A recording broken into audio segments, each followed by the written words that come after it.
Hello. അപ്പോൾ ഇന്ന് നമ്മുടെ അനിയൻ്റെ മനസ്സമ്മതമായിരുന്നു കേട്ടോ. അനിയൻ എന്ന് പറഞ്ഞാൽ അമ്മയുടെ അനിയത്തിയുടെ മകനാണ്. ഷീല മേമയുടെ മകൻ നിതിൻ എന്നാണ് പേര്. അപ്പോൾ മേമ എന്ന് പറയുമ്പോൾ നമുക്ക് നമ്മുടെ അമ്മയുടെ സ്ഥാനം തന്നെയാണ് കേട്ടോ. എന്താ വെച്ചാൽ പലരും നമുക്ക് സ്ഥാനം കൊണ്ടല്ലല്ലോ, കർമ്മം കൊണ്ടല്ലേ അമ്മയാവുന്നത്. അപ്പോൾ നമ്മുടെ കാര്യങ്ങൾ അന്വേഷിക്കാനും തിരക്കാനും ഒക്കെ മേമയെ കഴിഞ്ഞേ ഉള്ളൂ ആരും. അപ്പോൾ മേമയുടെ മകനാണ്. മേമയ്ക്ക് 2 മക്കളാണ്. ഒന്ന് നീതു, ഒന്ന് നിതിൻ. മോളെ ഒളരിയിലേക്ക് തന്നെയാണ് കല്യാണം കഴിപ്പിച്ചേക്കുന്നത്. ഇപ്പം മകന് വന്ന കല്യാണാലോചനയും ഫസ്റ്റ് വന്ന ആലോചനയാണ്, അതും ഒളരിയിൽ തന്നെയാണ് കേട്ടോ. പെൺകുട്ടി ചാർട്ടേഡ് അക്കൗണ്ടൻ്റ് ആണ്. നിതിൻ BSc നേഴ്സാണ് കേട്ടോ, ഖത്തറിൽ. അപ്പോൾ ഇതൊക്കെയാണ് വിശേഷം. അപ്പോൾ ഇത് അമ്മയും എൻ്റെ ചേച്ചിയുടെ മക്കളൊക്കെയാണ് ഇവർ. നിങ്ങൾ കാണാം, മിന്നും ഫാമിലിയിലെ പൊലികളാണ് കേട്ടോ ഇവരൊക്കെ. അപ്പോൾ നമ്മുടെ ഒളരിയിൽ പള്ളിയിലാണ് മനസ്സമ്മതം നടന്നത്.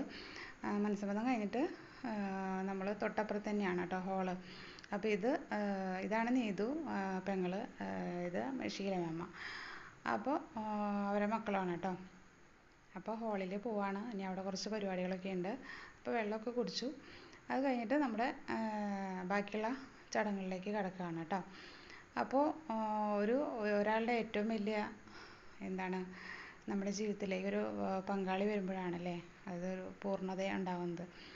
അപ്പോൾ അതുപോലെ അവന് ഫസ്റ്റ് വന്നൊരു കല്യാണാലോചനയാണ്. ഇത് പെൺകുട്ടിയുടെ ആങ്ങളെയാണ് കേട്ടോ. അവിടെയും ഒരു ആണും പെണ്ണുമാണ്. അമ്മ ലാബ് ടെക്നീഷ്യനാണ്, അച്ഛൻ ഗൾഫിലാണ്. ഇവിടെ പേപ്പൻ മരിച്ചുപോയി, ചെറുപ്പത്തിൽ തന്നെ മരിച്ചു പോയതാണ്. ഇവരൊക്കെ ചെറുപ്പത്തിലായിരിക്കുമ്പോൾ തന്നെ മരിച്ചു പോയതാണ്. അപ്പോൾ മേമയുടെ മകളുടെ ഭർത്താവ് ബിസിനസ്സാണ് കേട്ടോ. അപ്പോൾ കേക്ക് കട്ടിംഗ് ഒക്കെ കഴിഞ്ഞു. അപ്പോൾ പെൺകുട്ടിയുടെ പേര് ഡെസി എന്നാണ്. അപ്പോൾ അത്രയും പേരൊക്കെ ഉണ്ട്.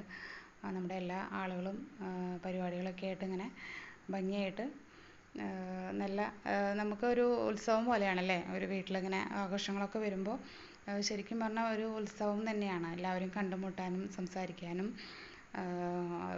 ഇത്തിരി അങ്ങോട്ടും ഇങ്ങോട്ടുമൊക്കെ ഉടക്കും കാര്യങ്ങളൊക്കെ ഉണ്ടെങ്കിലും എല്ലാവരും ഒന്ന് മനസ്സ് തുറന്ന് സംസാരിക്കുകയും ഒക്കെയുള്ളൊരു പരിപാടികളാണ് നമ്മുടെ കൂട്ടത്തിൽ കൂടെ ഓരോ പ്രോഗ്രാമൊക്കെ വരുമ്പോൾ. അപ്പോൾ ഫുഡൊക്കെ ഗംഭീര ഫുഡായിരുന്നു. അത് കഴിഞ്ഞിട്ട് നമ്മൾ ഭക്ഷണമൊക്കെ കഴിച്ച് പിന്നെ പെൺകുട്ടിയുടെ ഡാൻസ് പ്രോഗ്രാം ഉണ്ടായിരുന്നു. പെൺകുട്ടിയുടെ മാത്രമല്ല, പെൺകുട്ടിയുടെ ആങ്ങള ചെറുക്കൻ്റെയും ഡാൻസ് ഉണ്ടായിരുന്നു. അടിപൊളി പ്രോഗ്രാമായിരുന്നു. ഇപ്പോഴത്തെ ട്രെൻഡാണല്ലോ അല്ലേ കല്യാണ പെണ്ണുങ്ങൾ ഡാൻസ് കളിക്കുന്നത്. അപ്പോൾ മനസ്സമ്മതം നമ്മളിങ്ങനെയൊക്കെ അടിച്ചു പൊളിച്ചു. അത് കഴിഞ്ഞിട്ട് ഇനി കല്യാണം നമുക്ക് അവിടെ ഇതുപോലെ അടിച്ചു പൊളിക്കണം. കോഴിക്കുള്ളി പള്ളിയിലാണ് കല്യാണം. അപ്പോൾ അതിൻ്റെ വിശേഷങ്ങളും വിശദമായിട്ട് വീഡിയോ ഇടാം കേട്ടോ. അപ്പോൾ എല്ലാവർക്കും സുഖമാണെന്ന് വിശ്വസിക്കുന്നു. എല്ലാവരും സേഫായിട്ടിരിക്കുക.